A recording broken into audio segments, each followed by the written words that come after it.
Thanks for downloading this episode from Teachers Talk Radio. You can find the full schedule and listen back to all our shows at ttradio.org. Enjoy the podcast. Cool. Hello, everybody watching. Morning, Will, Joe, Tajinder. Hope you're all doing well. Welcome to Points of View. So we've got two, hopefully, interesting topics today. The first one, very sort of prescient at the moment, is the big Strategic Defence Review. And I'm not sure how much our viewers and listeners know that there's actually an education part of it, apart from all the tech and IT and hackers stuff that's been making the news. But one of the big headlines that is in the education part is that as part of the strategic review, children are to be taught the value of military at school. The Strategic Defence Review, to be published tomorrow, will state that pupils should be educated on the importance of the armed forces. I'm just going to give a bit more context here from the article. The key recommendation will be published on Monday, will state that school students should be educated on the importance of the armed forces. They will work, the Ministry of Defence will work with the education sector that the military can forge closer links with young people. And these lessons will also be designed to help young people learn about career opportunities within defence. So this is an interesting one. I don't know if people are really up with this. I think it's an interesting idea.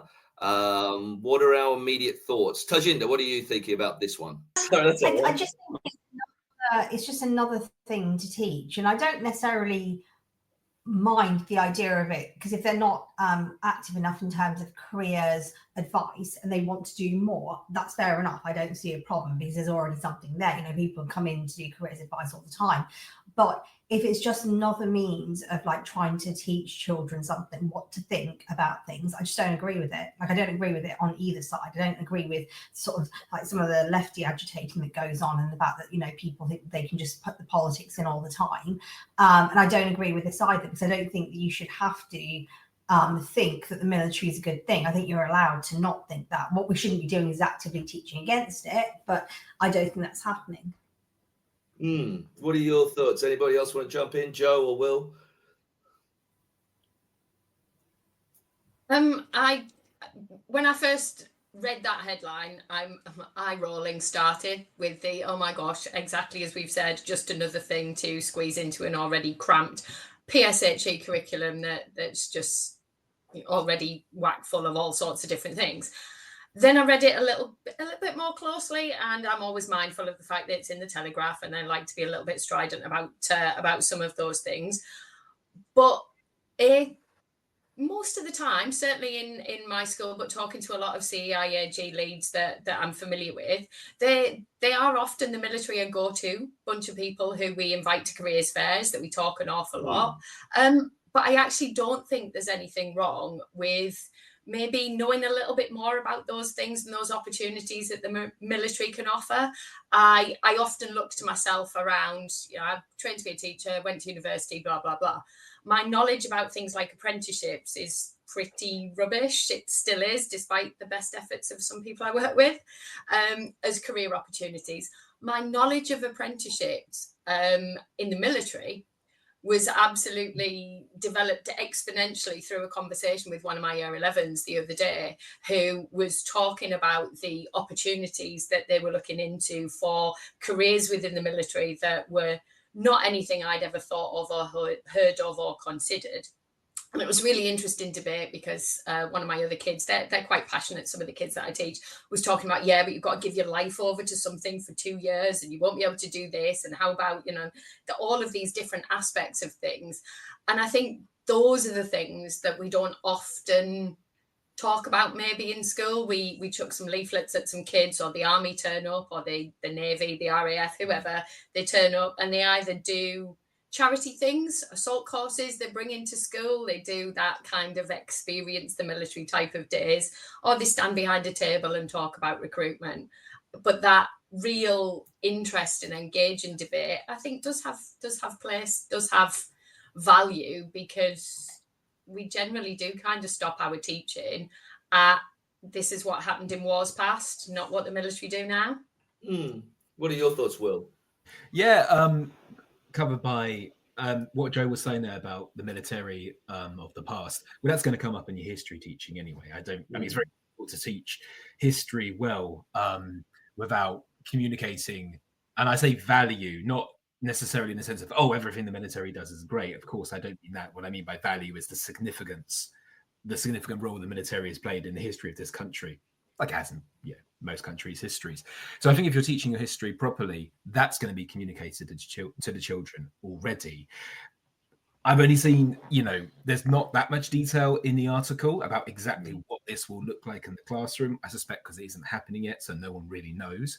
What I wonder as I read this is this some meaningful change to our children's education, or is it going to be 45 minutes on a Wednesday in November that you do once, you tick that box, and then you move on, and there's not really much development of it. Like both Joe and I think Harjinder have mentioned as well, one other thing is the future of the military, which of course is going to be made up of the young people of today. And maybe it's part of this wider trend of I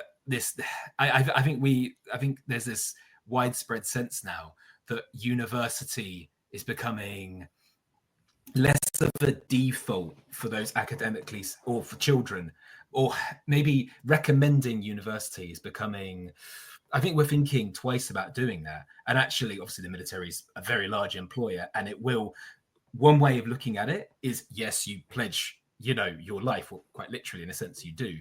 You are going to go work with the military for a couple of years. But another way of looking at that is they're really going to take care of you, and they will provide you with lots of skills and accommodation and a sort of support network of sorts that lots of young people really, really need in life. And especially if they're not going to go to university because maybe it's become too expensive for them, or it won't pay off once they get out of university. Maybe this will actually become quite an attractive, a more attractive option for young people in the near future. I mean, I guess my point is, I agree with what you're saying to a point, but I do think what makes them special, like I have no problems with them coming into recruitment days. I have no problems with that idea that you're putting forward, Will. I guess what worries me is this idea that somehow by incorporating it within the curriculum and just reading a bit more, the wartime generation leaves us. We need to keep the message and spirit of what they fought for alive. Learning the history of what happened is important. Seeing what people do now to keep us safe. It seems to be implying that the way you recruit, I think the way you recruit for the military is what you were saying, Will, which is, hey, we'll pay for your degree and you can actually be supported and you can have money. But this seems to be implying that the way you do it is by I think it edges onto indoctrination, that somehow the military is special enough that by teaching how awesome it was in the past, now young people will be wanting to join, which is what worries me. I just don't believe that, I guess it comes down to, should they have a special place in the curriculum? Are they that important? Need a smarter way to teach? Wish your lessons had more impact? Eduflix.com. Stream educational films for teachers and students in or out of the classroom. Keep students engaged. No ads. No distractions. Try it free for 30 days at eduflix.com/try. Use code TTR. Get 50% off all orders made before June 1st. Eduflix.com. This show is brought to you in partnership with John Catt Educational, publishers of professional development books and resources that support great teaching and learning in schools around the world. Don't miss out. Level up your professional development today and visit johncattbookshop.com to explore the full range of titles. Use the code JCTTR2425 for 20% off your order. Happy reading. That is how they should be allowed to recruit. I'm going to suggest, and I know wading into deep waters here, but let's go. I'm going to suggest that particularly the Second World War really occupies a huge part of our national consciousness, and the sense of what people did and sacrificed and everything during those years is a huge part of, let's call it the British national story, the story we tell ourselves. And what you said there as the wartime generation dies out, which is going to happen very, very soon, any living witness to that will be gone. There's this sense of, well, what else do we found our national story on? Well, if the people are gone, maybe what we need to do is build a firmer sense among children nowadays for whom this seems unimaginably distant. We need to build a firmer sense for them of how close this country came to the precipice of extinction in the 1940s. What do you think, Tajinder? I mean, I think it's going to be a bit disingenuous for anybody who comes from any kind of left-wing perspective to go, it's indoctrination, given basically what goes on in schools all the time in terms of other things that are being taught. Because let's face it, there's no left-wing politics that hasn't been shoved into a school. So to that extent, actually, fair enough. Maybe they're just playing you at your own game. Do you know what I mean? To some extent, it's well, they do it, so why not us? I'd rather it didn't happen at all. I'd rather we were way more mindful about these things. If you look at the PSHE curriculum, even from the PSHE Association, it's quite obvious that they haven't thought things through. There are plenty of things that you've got to say, well, why are they implementing it? Why are we even talking about gender identity to primary school kids, for example? I mean, tell me that's not indoctrination, because it seems like that to me, right? So to that extent, if they want to jump on the bandwagon, I don't blame them, but I don't agree with it. Having said that, I think they need to think about their own recruitment campaign, which a couple of years ago, they were putting things out about how everybody was welcome. Now, if you want to go into the military, you want to be a strong person, you do it because you want to be brave, you want to be courageous, and yet they seem to be, sort of recruiting these sort of snowflakes, quite frankly. And so they kind of did themselves a disservice by doing that. Play to your own strengths here. No one's going to want to go into the military so they can just be a bit soft, quite frankly. That's not what you would go to the military for. If you're going to be recruited by them, you're going to go because you've got right, I've got the guts now. I've got the ability to do this. I've got the physique to do this. I've got the mentality to do it. You're not going to be wanting to be around a certain type of person. I'm sorry. Having said that, I think what Will is saying is true, in the sense that, I don't think that children do, or the younger generation does know well enough what is needed and what's required to actually safeguard the country itself, not just them, but the country itself. But I don't think that requires another lesson, quite frankly. That's more on society. I think, I'm almost totally in agree with you, Tajinder, but I don't know. It's hard for me. Where I live near the biggest army barracks in the country. I'm not too far from Aldershot. So it's hard to get a perspective for myself for the rest of the country, because for me, where I am, I'd say, oh God, students know loads about the military. It's such an important thing. It's drilled into them here. You can't get away from it. Recruitment isn't, I guess it is a problem when you look at the numbers. So it is a difficult thing. I think it depends where you live. Where I live, it would seem that, I don't know, the military definitely gets a huge say, but that's because of the area I live in, So, yeah, I think, we got a comment here. Is the military becoming more important today than at any time since 1945? I'm not sure. What do you think, Joe? It's hard for me to speak about some things. I think Tajinder just gave me the absolute prime example of what a bunch of people of mixed ages, clearly, but might have a perception about the military and its importance and what it's for. Tajinder talked very much there about size, physique, not being too soft or whatever. All of my family who've been members of the military do not conform to that sort of army cannon fodder perception that we might have of big burly chaps fighting in special forces or whatever else. Members of my family have gone through different parts of the armed forces, working in a variety of different places, that despite that, I'm still relatively ignorant about in terms of recruitment. But I think the importance of the military from 1945 onwards is a very changed military, a very changed view of what it is that's required, whether it be in things that are to do with computer coding, whether it be in terms of different types of signals intelligence. Back in the days of Morse code, it was relatively straightforward, I guess, or radio listening posts, those kinds of things.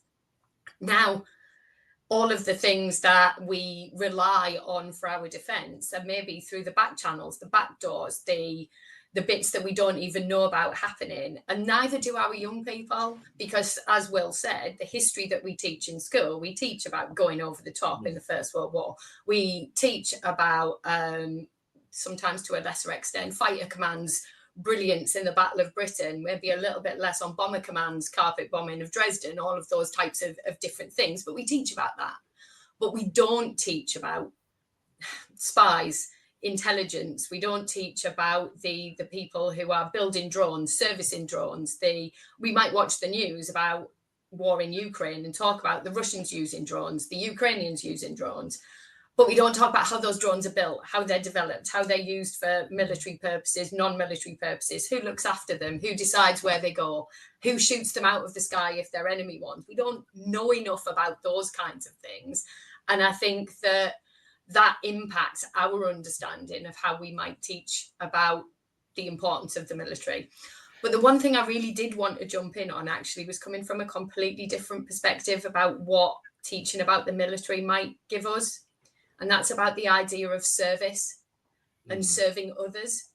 Service is a strong value, a British value, I guess, that we might, in a more selfish and a more negative and a more self-involved society, be something that we gloss over an awful lot. And regardless of what we might feel about individual military conflicts that Britain and the countries have over time become involved in, the notion of service, of serving others, of a serving profession, and I would also include other professions that should be entitled to maybe broader recruitment focus, things like nursing, things like medical profession, those types of serving others can only be a positive value, a good value, because regardless of anything else, when you put on a uniform and you join the military, you serve others, you serve the country with a lot of the time very little thanks and very little regard I think it's happening in terms of what it is that you've done. I think it's tapping into something really interesting there, Joe, because you're talking about service. Tajinder, you were talking about courage, physical bravery.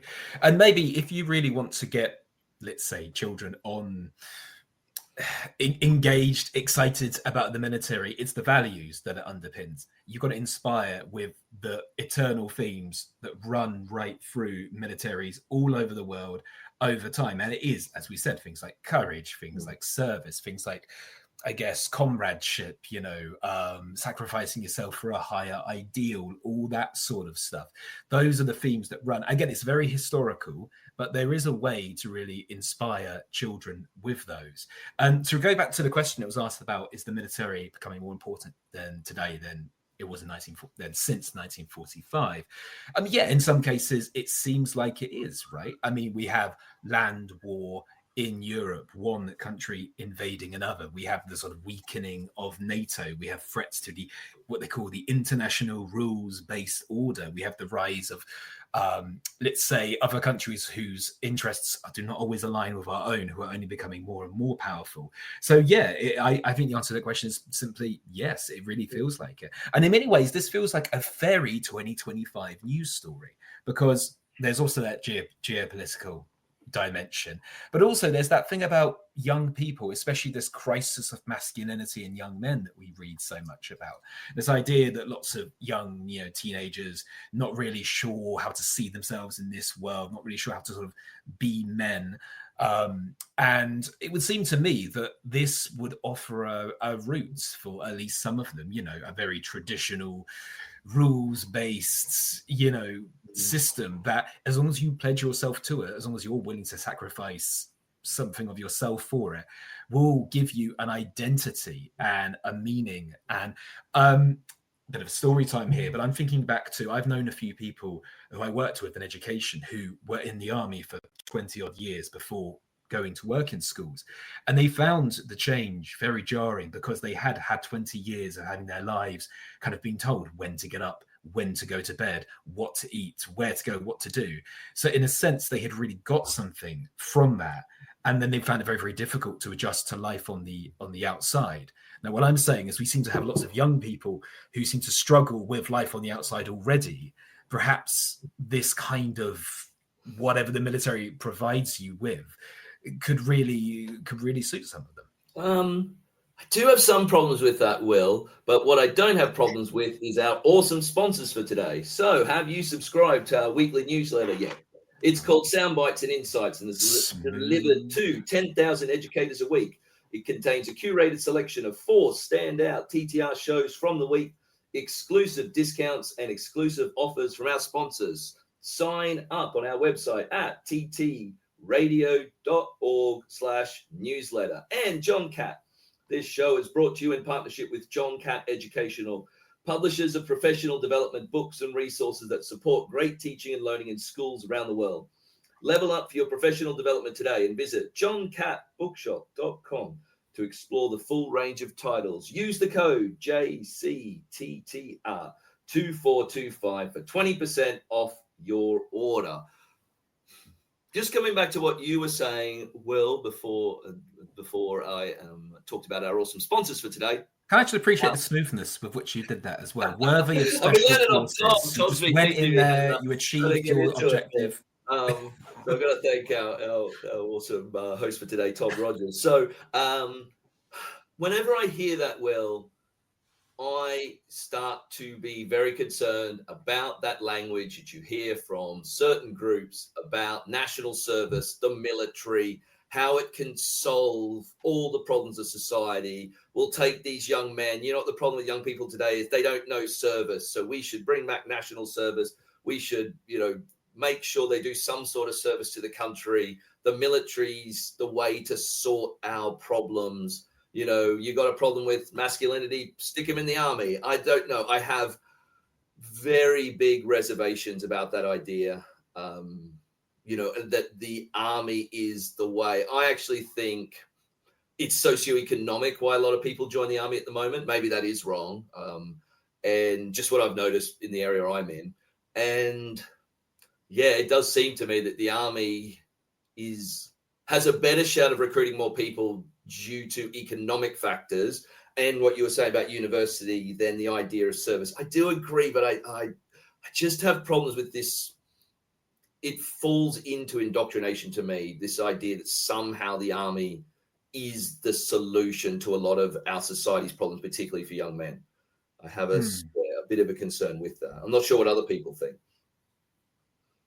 Tajinder, what are your thoughts?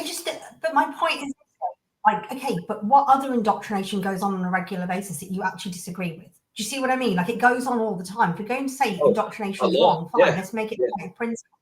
But what we can't have is, well, the military's doing it, so it's wrong now. It's either wrong or it isn't, and I think to some extent, fair enough, let it be what it will. If people are going to do it anyway, which they have been doing in many schools, including the teaching of history, which, let's face it, sometimes people have given a very one-sided point of view now, because it's almost like, well, it was too, I don't know, colonial or something, or it was too positive about the military. Now we've got to be completely negative about it. Well, actually, it's not like that's really not our problem. Our problem should be, this is a curriculum, this is how it's sequenced. In terms of military, if they want to do more, there are things like the cadets and things which maybe they need to revive a little bit, and maybe there should be schools, if they're hostile to it, who shouldn't be hostile to it for those reasons. Do you see what I mean? Like, what is the issue there? Because that would have been a prime way of them recruiting, even from like quite a young age, but also giving children something active to do, and another thing that they can actually access. Like, I didn't actually go to the cadets myself, but I had friends who did. And that seemed to be a much more normal thing to do. So maybe they need to come at it from a different angle. But the idea that you're going to stick it on PSHE and it's going to work is just, I'm sorry, it's a nonsense. I don't think it's going to work. I don't think you can make people feel that way about the military. I think they need to think about how to do it in a different way. And also to, when they're doing their careers talks and things like that, they need to be open about like what the possibilities are. But we can't possibly teach everything. We can't make everybody happy in every single situation. We've already tried this, and all we end up with is like an overloaded curriculum, which we can't possibly teach. So it being another thing for us to teach, I don't agree with. But like I said, to the extent there's indoctrination, well, I'm a bit mad about it, because I think that actually we shouldn't be doing half the things we're doing in schools anyway. Like, we shouldn't be allowing half the ways and the means that teachers teach, particularly in secondary, because they seem to think that it's okay to influence things with their politics. And that shouldn't be going on in the first place. We'd be much stricter on it. But like I said, if it's indoctrination in a system that indoctrinates anyway, well, sorry, but same difference, then, isn't it? Yeah, I just had a thought of how you'd even, Like if some teacher isn't teaching the military values in the way that they should be taught, well, how would that even be judged, and what would someone do? But it just came back. I think that's a really good point, Tajinda. It just brings me back to what you said, Joe, about service. And I guess my concern with that is, again, where would this be taught? Do we have to have a course now on nurses, the NHS, the army, like values of service? I don't know. I mean, I know it's the schools. It is part of schools' roles, I think. Maybe we disagree on that. But I'm just, again, is it a curriculum role? Is it just something we show young people? How do we do this? And when you were saying, Joe, I was sort of agreeing, but I'm also thinking back to what Tajin is saying, oh my God, like what would you even overload? Like what would it look like in schools? I'm not sure what your thoughts are on that, Joe.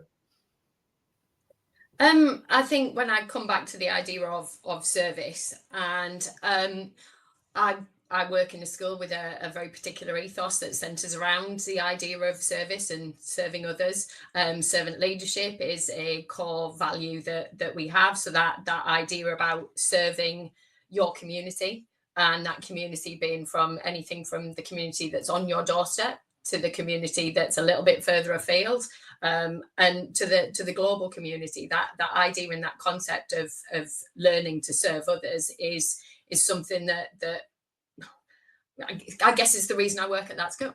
I work at that school because that notion of service is important. I view my job, my role in school as serving my community in terms of educating young people. And I would imagine that from my own very personal perspective, I'm not necessarily speaking from a school's perspective now, but it'd be quite easy to talk about the values of particular careers, the value of particular roles in society, and how we can use what we have, what we learn, what we know, the skills that we have in order to serve others. And that concept that, of course, we expect to an extent to be rewarded for our skills and our service. I don't pay my guy who comes around and decorates my house because he's providing me a service. Of course, I pay and reward him for that. But oh, Joe is frozen. That service and that thing that I think is applicable regardless. But I have got one more thing to say that occurred to me just around the concept of values and everything else. Does anybody else not think that this is just another way of trying to acknowledge that maybe state schools are needing to be a little bit more like our private school partners? Because if you went to a private school, access to officer training corps type preparations, the military experience, absolutely Tajinda's dead right. You can go and join the cadets, but in a private school for a lot of our young people, and a lot of our young people who would inevitably become officers in our military, they've already got access to that kind of thing. I think back to my university days, and the officer training corps was a big part of university society life. It was a thing. And why shouldn't state school young people have that thing? Yeah, just because we're running out of time for this one, but just to jump in very quickly, I see we've got viewers from all over Europe and across the world. So hello to Galina, who was saying hi to us from Germany. It's great to have lots of people viewing what is, a really interesting conversation. Sorry, Will, you were about to say something. Sorry, I was just going to say, we're talking a lot here about what young people could do for the military. But my understanding is ever since they got rid of national service in the 1950s, there have been a lot of people who have said, bring back national service, especially people who read the Daily Telegraph, I would imagine. These probably a very popular position. Hey, I read the Daily Telegraph sometimes, Will. I said popular, not unanimous opinion. And it always tends to be people, who are too old to do national service themselves, who conveniently tend to think that. However, having said that, and I'm not, without falling into that trap, I do think that there is most crime, and certainly the vast majority of violent crime is committed by men aged about 16 to 35. It's hard to say exactly why, but basically at a certain age, men become far less likely to commit violent crime or do that sort of thing.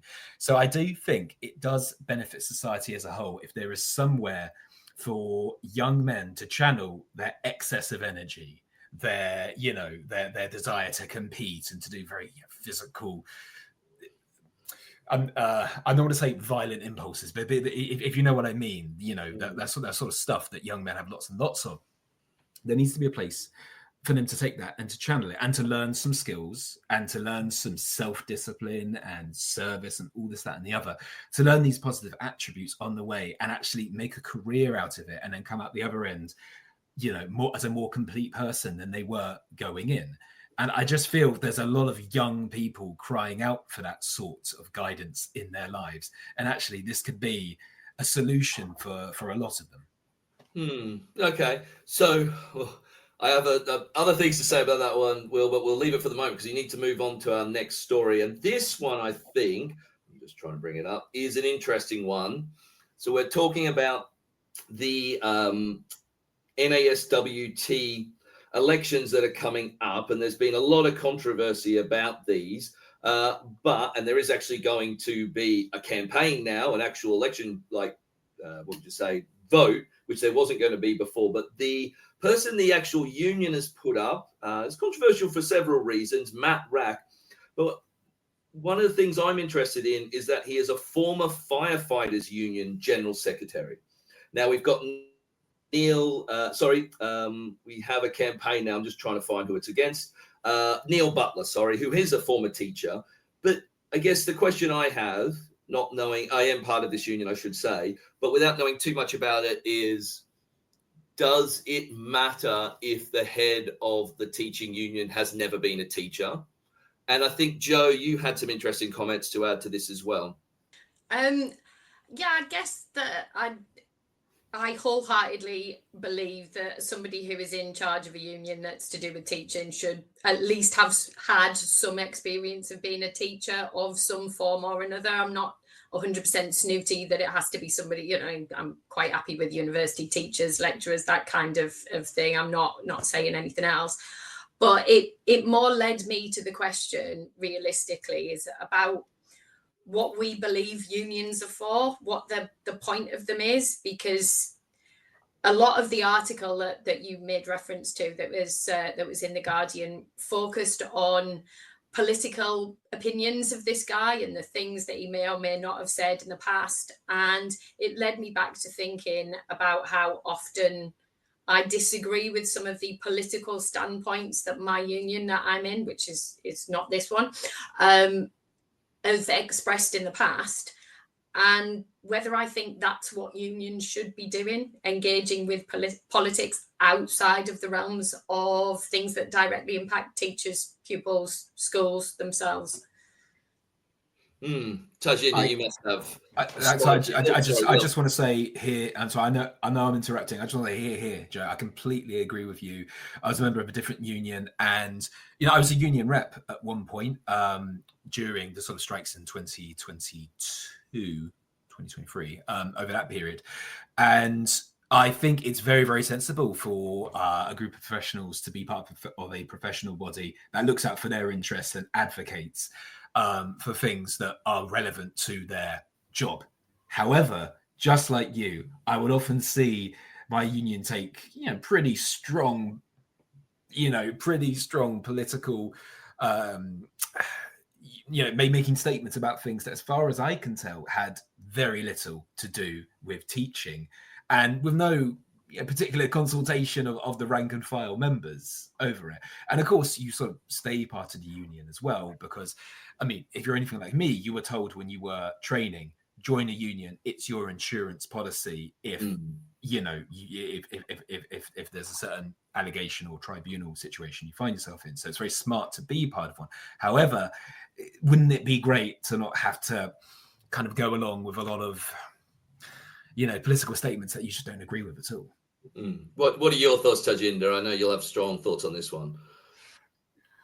I think, to be fair, generally speaking, unions probably should keep out of politics of it. I certainly didn't, I'm not part of I have got legal representation, but I'm not part of any of the teaching unions, precisely because the one that I was part of seemed to have an opinion on phonics, which I just thought is none of your business, quite frankly. And as far as I'm concerned, they were supporting what were academics opinions on phonics rather than the actual members who are teaching using it. Do you know what I mean? Is that actually it's not your job to back people who are not paying for you on an issue like this? Like that's just not where you're supposed to be at. Having said that, I think most teachers just don't have the time and the inclination to go into the political side of some of these unions. They're no longer teachers. I get that, so they have time on their hands, and I think the most political do seem to want to be the people who lead these unions, and I don't think that's going to change.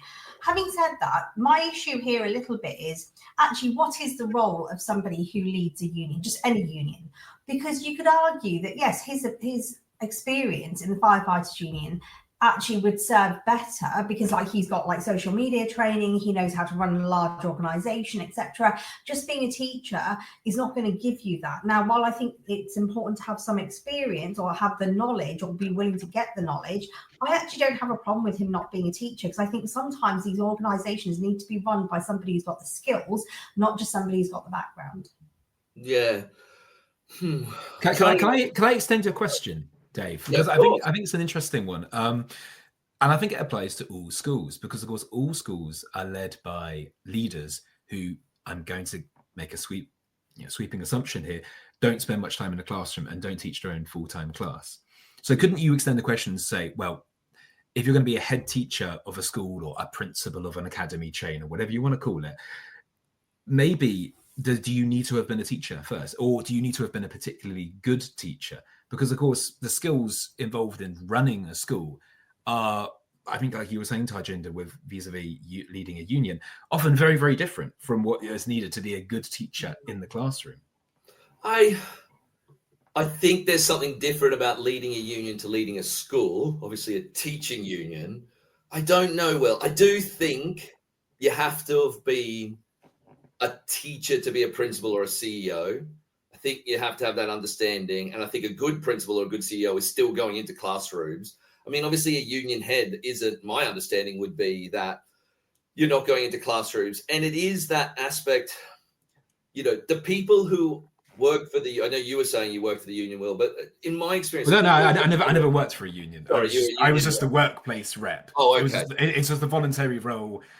It was just I got the emails from the union and disseminated them. Yeah, even in my experience, the people who really go into those jobs, and take those, have political views that I would say are different to most average teachers. I think it comes down to, how much do teachers even look at this stuff? What bothers me is that I know it's in The Guardian, but it's got all this stuff from Matt Rack saying, oh, I'm not a Zionist. I do believe in a two-state solution. I'm like, what in the world has that got to do with, it seems bizarre to me, and I don't know how this has happened, that we're in a situation where it's like, what are your political views on Israel and God? And I don't want to get into it in this, but this is being something that's asked of them.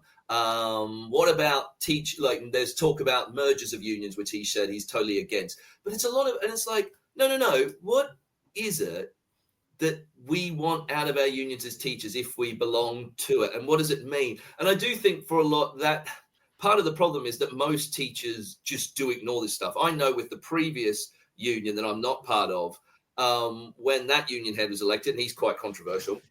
I know he's been on Teacher Talk Radio before. Most people who are in my department, everybody in my department who's a member of that union were like, oh, I never looked at anything. I didn't vote. You know what I mean? Who votes in those things? Oh, is that what he's about? Oh, that's a bit odd. It's not something, and it worries me that the unions, we need them. I do think, we can get into a debate about that as an insurance. It does worry me about them getting further and further away from what your just average teacher, if there's such a thing, wants. I don't know what people think about that. I get concerned about this. Is that I think what you say about Gaza completely highlights the absurdity of some of these political positions. Do you think anyone in Gaza or in Israel is going, yes, we've got the NASUWT on our side, brilliant? Of course not. Absolutely absurd. Why is it an issue? Why are they pronouncing it? What has that got to do with teachers' working conditions in the UK? Yeah, no, I totally agree. What are your thoughts, Joe? Interesting how at the risk of dropping into way more politics, and I think any union has got to have any right to kind of do. I just think references to things like I'm not a Zionist and all of the rest of it are potentially linked into trying to discredit somebody already, that there's shades of that political spectrum where what you think about every single issue must be crawled all over before anybody can be considered to be suitable for any type of public office. As a general concept, I do not believe that teaching unions should get involved in political debate or activism about anything that isn't to do with education. That is their role. And when I talk about education, I mean all aspects of it, from, you know, the state of nurseries and childcare provision, the idea of funding for apprenticeships, that any type of aspect of things to do with education, learning, development of young people within a school system. But when it starts eking into, perhaps as Tajinder said, how something should be taught, that idea of preferred styles, viewpoints, preferred academics of choice, people who they want to platform or deplatform for political issues about refugees, people coming into countries, not coming into countries, all different kind. I don't think there's any place for that. And that is chiefly because I'm not allowed to talk about those things openly and with a particular political standpoint in my classroom. So why should somebody who's supposed to be representing me be able to talk about them on a wider stage?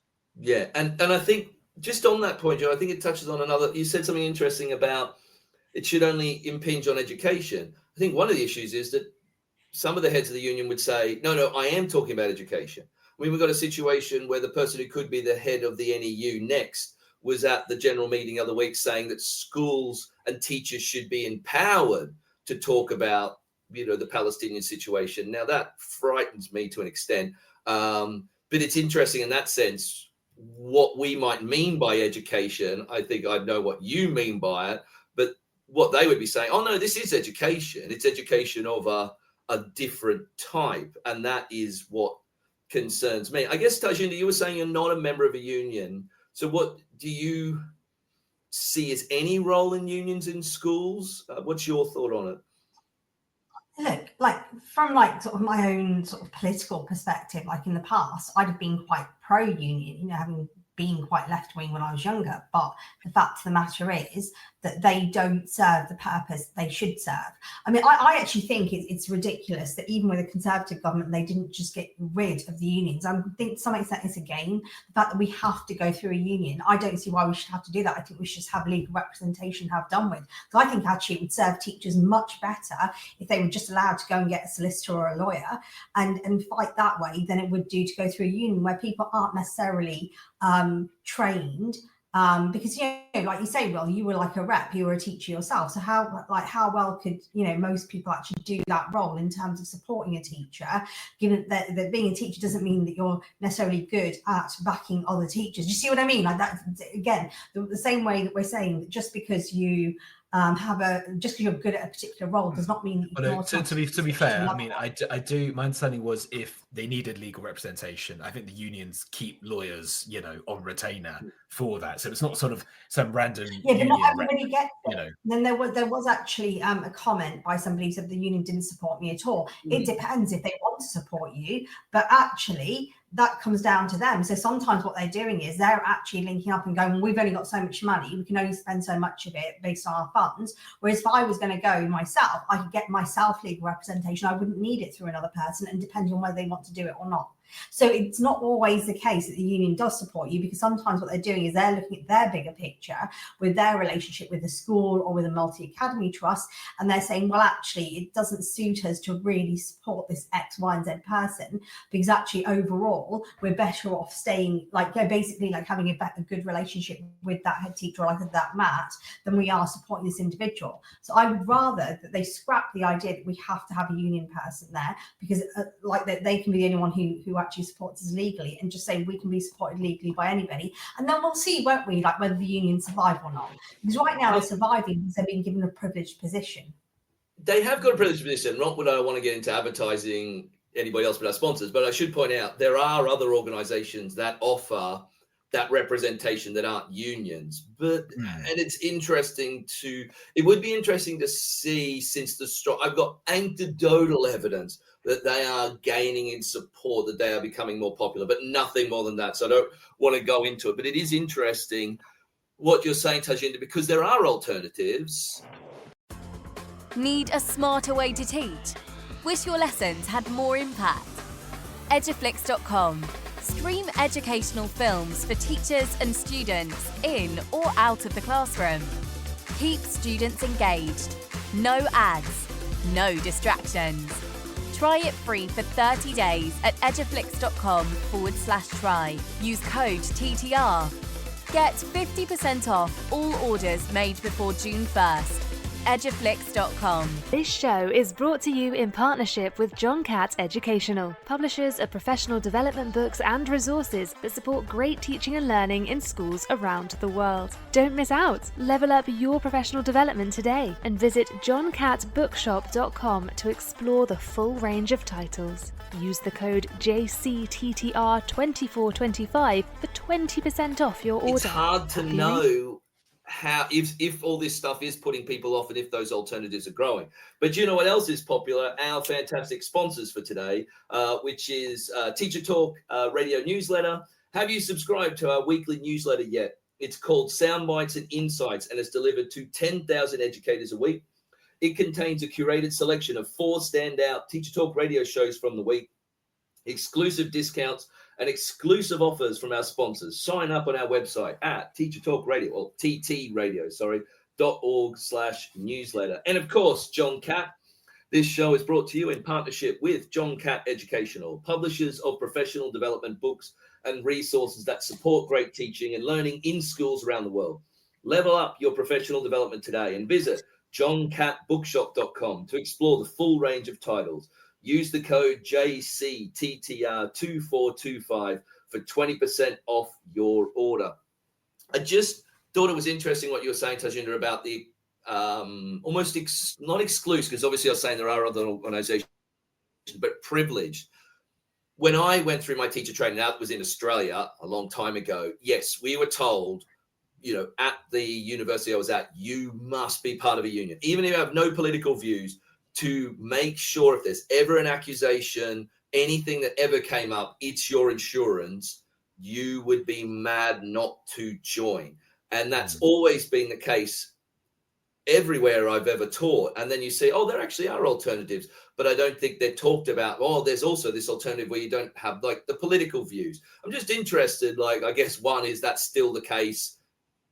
Is that right? Is that what we should be told? But I mean, for me, it wasn't that. We were just told you'd be insane to be a teacher and not be part of a union. Well, can I suggest another reason, Dave? And I mean, that was exactly my experience as well, and I'm sure the experience of many people. But to throw a number out, so there was an article in Schools Week about teachers' pay being eroded.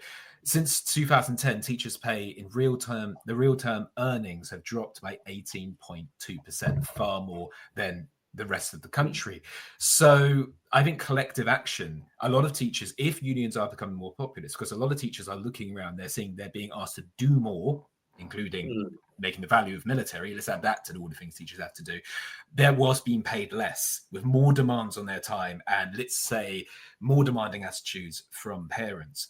Given that, a lot of teachers are thinking, God, I will do anything to raise, to stop our salaries sinking even more than they already are. So that's what's driving them to collective action, which, of course, there are unions. We're talking about the plural here. It probably would make a lot more sense if there was one single union, which would obviously give far more strength and collective bargaining power. So I would suggest, you were talking about seeing more popularity for unions recently. Or less, actually. I was wondering if actually more teachers are moving to what Tajinder was talking about. I don't have the numbers. It would be interesting to look at. Anecdotally, I've heard actually more teachers are moving away from the unions to these like sort of paid for insurance schemes. Well, if there was an accusation, that's all they do. They don't do collective bargaining.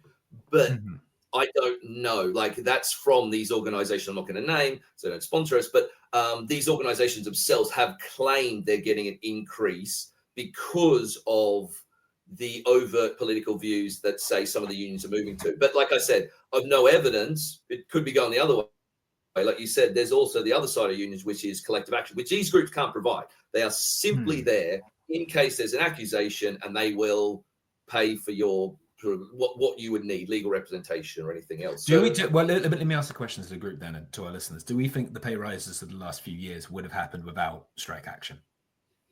I just think it's a bit disingenuous in terms of the pay rises and things like that, because I mean, it's sort of slightly separate issue because it's on the side, but I don't agree with it if we're just going to have increases in our rate of taxation anyway. So you say you're giving to me with one hand and you're taking away with the other. Like let's call a spade a spade. There's no point in dumping 5% or whatever it is on a school, on a multi-academy trust, on whoever it is, making them pay only for you to then take that money away from those teachers anyway. I'd rather you said 1.5 and have done with what's the rigmarole for. Do you know what I mean? It's like, in that case, just fund it. I mean, in that case, government just make a funded pay rise. Give the schools the money to give. Well, this is just the point. But can they actually afford to do a funded pay rise? Is that actually going to work? Where's the money going to come from? What concerns me more about government policy is the fact that they are not. The government lost roughly £1 trillion. Sorry.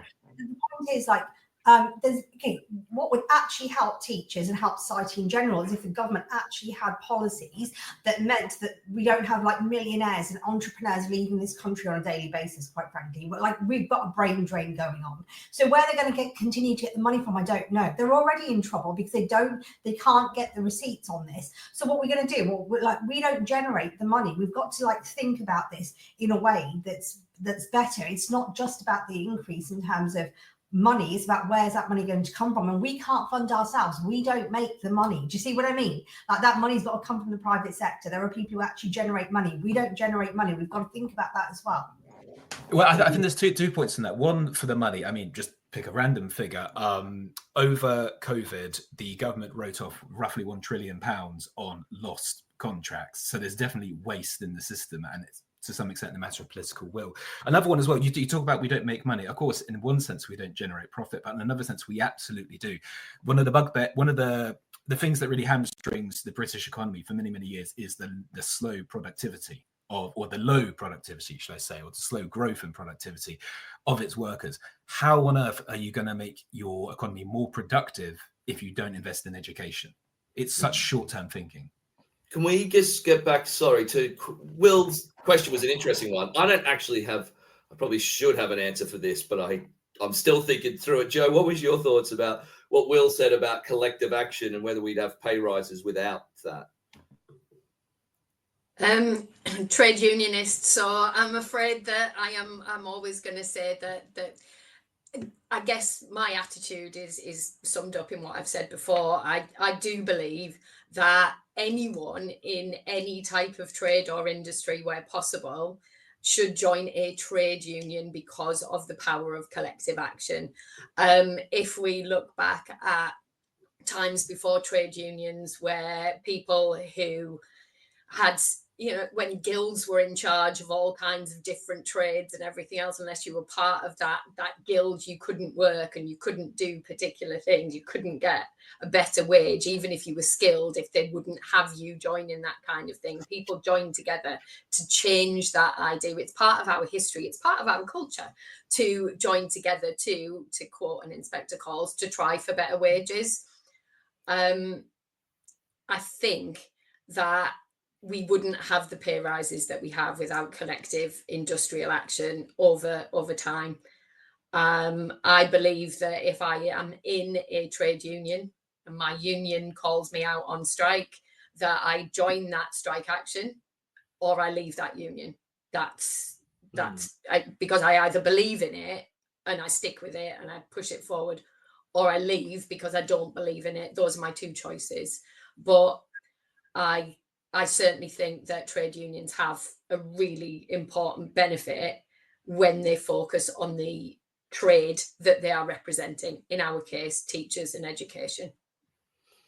I think, I'm trying to think through my answer. I think can it be both? I guess I'm going to sit on the fence here and say, yes, I agree that unions do a good job when they focus on those aspects that teachers, collective bargaining in terms of pay. Where I see some concerns, and again, this is difficult because it's always, I saw this or I saw that, and I saw that from some of our viewers, they've had bad experiences in the union. What do you want at a ground roots level? What you essentially want is the union to stand up for you when something horrible might happen with a student or there's a threat of violence. And that's where I have seen, and again, it's not anecdotal, it's just I'm just saying about one experience, and it's hard to say, well, this is what's happening everywhere. But I think where teachers feel let down, and where I've seen teachers feel let down, is where, yes, it's almost seen as too small and unimportant. This happened to me. A student made a threat of violence. I really needed my union to step in. And I've seen teachers really be fobbed off, told, fill out a form. And when it comes to the big pay action and the big things, that's where it's like exciting and people want to be involved in. And that's where I see teachers have been let down. Having said that, it's not happened to me. It's happened to colleagues of mine that I've seen. So it's always difficult when you're like, I saw this one thing happen. And that could be about the rep at the particular places that I've worked in. But what it was felt by these teachers was they're all like, these incidents were not worth it. When it comes to big things, they're worth it. But this was a minor thing. So there's no real need to get involved. And that's where they saw problems. I also do come back to those issues. I'm not sure how I feel about having a former fireman rep. I don't know how we've got to that we can't find somebody from the education section to be the head of an education union. I'm assuming this guy was a fireman. I mean, I'm expecting he wasn't, some other I'm trying to think of a business here, but off the top of my head, but something else. And then was like, I'll be a fireman's union person and now education. I don't get how we've got into this situation. We've lost Tajinder for the moment, but I'm not sure what your thoughts are on those, Joe or Will. Yeah, I think just what Joe was saying earlier about the power of collective bargaining, I think that's so true. I think it was so well put. And I mean, to your question, Dave, should the union leader be a teacher? Well, maybe that would speak to some of the concerns you were talking about. If some people have had bad experiences with their unions, is it far-fetched to suggest that might stem from the leadership of those unions maybe not being teachers themselves? It might seem so. I don't know enough about leadership of unions to know whether this is a one-off but I think you ask an excellent question. It seems weird, doesn't it? With there being so many teachers out there and so many teachers with opinions out there that they couldn't find one to lead a union. Yeah. What do you think, Joe? Yeah, and I think that's part of the issue is that I don't really know enough about union leadership beyond, I'm endlessly surprised by some things that I find out that union leadership of unions I've been in or other unions have said something that I might consider to be, what are you even talking about? Or why do you feel like you need to weigh in on that issue or whatever? But I wonder if, clearly, bearing in mind the fuss that seems to be made about this, I'm assuming that this has never happened before, that everybody else has been a teacher or somebody with education experience. I do have Tajinder's comment like nagging at the back of my head though about this idea of somebody who has experience of leading a union. Should we dismiss that experience just as easily as saying, oh, well, they're not a teacher, so that's not good enough? Because this guy must have some political savvy, some understanding of how negotiating, let's face it, firefighters unions in the last couple of decades or so, they've hardly been the quiet shrinking violets. I still remember driving past fire stations and beeping my horn in support of striking firefighters. Should we dismiss all of that experience of negotiating at a national level or whatever that this guy perhaps has that he could bring to national action? Can I add another example as well? I mean, do you have to be a teacher to be education secretary? No. Obviously not. Obviously not. Yeah. Right. I just think, like the education, my point is, yes, it should be a teacher. Why? because at a ground roots level, you need to feel like the union gets it. And people who don't feel supported by unions, when you have these individual cases where people feel like the unions haven't taken their particular view seriously, and I know it's difficult and unions have to make difficult decisions, but I think that's where the politics thing becomes a problem, where teachers start to feel, hey, they're more interested in their views on Israel than they are on discipline. And two, I think it's integrity. It gives the unions more integrity when a person can be like, oh, that person was a teacher, I get it. Like, they get it. What do we say about the education secretary? Well, the reason we haven't had good education secretaries is they don't get teaching. They don't know what it's like to be a teacher. They don't know what it's like at the ground level. I'm surprised that the unions have chosen somebody that leaves them open to the same accusation. The same accusation they've made about teaching secretaries, they're now leaving themselves open to it. This guy could be absolutely brilliant. I have no idea. But it leaves you open when you feel, well, how could this person get it? The same, what you just said, I think, well,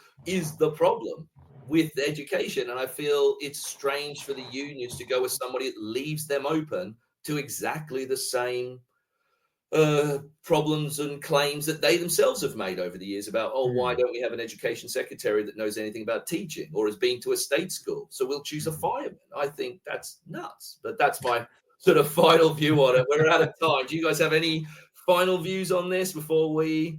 Cool. Thanks so much for your time. Tajinder's unfortunately dropped out. We had internet problems, but Joe and Will and Tajinder, thanks so much today. And yeah, hopefully we'll see everybody tuning in next time. Cheers, guys. Thank you. Cheers. Thanks. You've been listening to Teachers Talk Radio. Tune in live and listen back at ttradio.org. We look forward to hearing from you next time on Teachers Talk Radio.